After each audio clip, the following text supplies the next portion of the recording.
जब हम बात करते हैं राइट टू प्रोटेस्ट की, ये बहुत ज़रूरी है कि हम समझे हमारे कॉन्स्टिट्यूशनल फ्रेमवर्क और कॉन्स्टिट्यूंट असेंबली डिबेट में किस तरीके से राइट टू प्रोटेस्ट पे डिस्कशन हुआ। Ambedkar, the architect of Indian constitution, had discussed about right to protest, and he had observed that in any democracy it is very imperative that we give the fundamental right to every citizen with respect to protest। ये एक बहुत important तरीका है जिससे लोग अपनी बात कह पाते हैं एक डेमोक्रेसी में। बट साथ ही साथ बी आर अम्बेडकर ने राइट टू प्रोटेस्ट के बारे में कॉन्स्टिट्यूशनल मोडालिटी से डिस्कस करते हुए एक बात और रखी। बी आर अम्बेडकर ने कहा कि जब हम बात करते हैं आज़ाद भारत की, वहाँ समझना होगा हर नागरिक को कि प्रोटेस्ट और सिविल डिसओबीडियंस में एक अंतर है। During a freedom struggle against the British Raj, we had adopted the tool of civil disobedience, Swaraj movement. People had destroyed public property as a way in which they wanted to communicate dissent। बाबा साहब अम्बेडकर ने कहा कि हमें समझना पड़ेगा कि आज़ाद भारत में सरकार Indians द्वारा इलेक्टेड सरकार है एंड उनके डिसीजंस भारत के रिप्रेजेंटेटिव्स द्वारा लिए गए हैं। There will be times in which people may not agree with the decisions taken by the government, with the laws made by the parliament.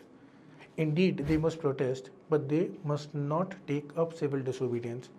The protest must happen within the constitutional framework, within the permitted laws, and in an organized manner।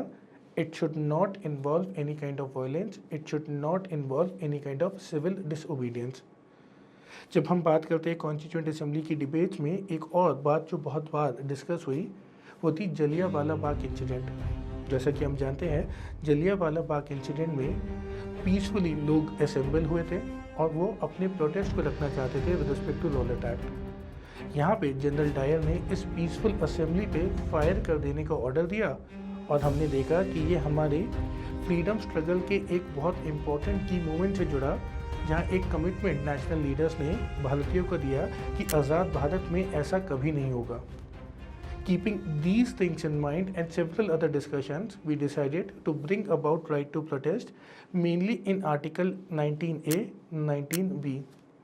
19A जहाँ एक तरफ बात करता है कि हर नागरिक के पास अपनी बात रख पाने का, अभिव्यक्ति का पूर्ण आज़ादी है। They have a right to express the way in which they want to। And on the other hand, Article 19B इस बारे में ये डिस्कस करता है that people can assemble। ध्यान देने वाली बात यह है कि 19B इस बात पे भी एम्फेसाइज करता है जो असेंबली होगी वो पीसफुल होनी चाहिए, जो असेंबली होगी वो विदाउट आर्म्स होनी चाहिए। जब हम आज़ाद भारत के एक्सपीरियंस को देखते हैं, हम पाते हैं कि सुप्रीम कोर्ट ने भी अलग अलग समय पे इस बारे में एक क्लैरिटी दी है, इस पर एक लाइट डाली है। सुप्रीम कोर्ट ने बार बार एक बात को रखा है that we should not mix up right to protest with right to strike. Right to protest means you are expressing your grievance, expressing your expression with respect to anything। But right to strike में आप essential services को disturb कर सकते हैं या आप अपने काम को नहीं कर रहे हैं, और राइट टू स्ट्राइक आपके आर्टिकल 19A एंड 19B में प्रोटेक्ट नहीं होता है। फॉर इंस्टेंस, जब हम देखते हैं डॉक्टर, बहुत सारे एग्जाम्पल्स हमने देखे हैं जहाँ पे डॉक्टर्स या फिर बैंक के एम्प्लॉयज़ प्रोटेस्ट करते हैं with respect to decisions of the government.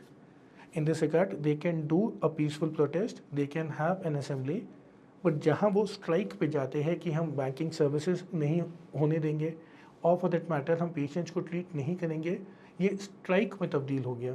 और यहाँ पे सुप्रीम कोर्ट ने बहुत साफ शब्दों में कहा है right to strike will not be protected under article 19। Supreme court ने एक बहुत इंपॉर्टेंट बात एक और लैंडमार्क जजमेंट में कहा, मजदूर किसान शक्ति संगठन case of 2018।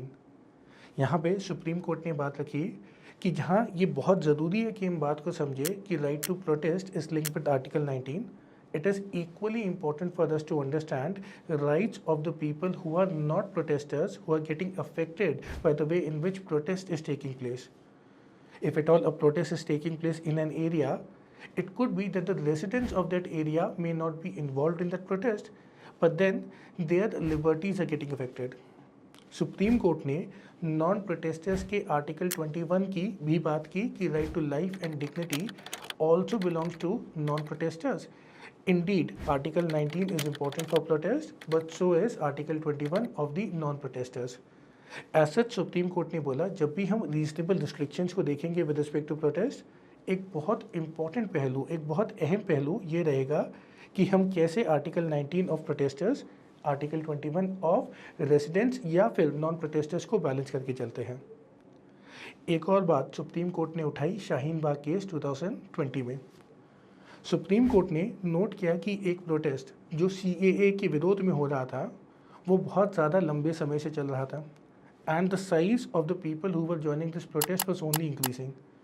While there are no doubts that there was no violence or the assembly was peaceful, but at the same time, Supreme Court had noted this protest was happening not in a designated area, and the size of this protest was increasing, and there was no time to which this protest is going to happen. That is, there was no time limit that was set as to when exactly the protesters are going to end this protest.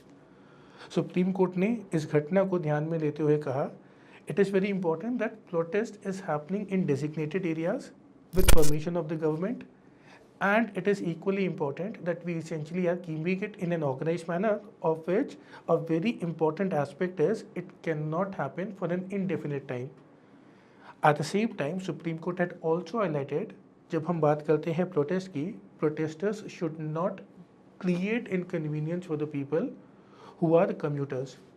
Protesters should not create inconvenience for the people who want to use public transport, roads, etc., etc.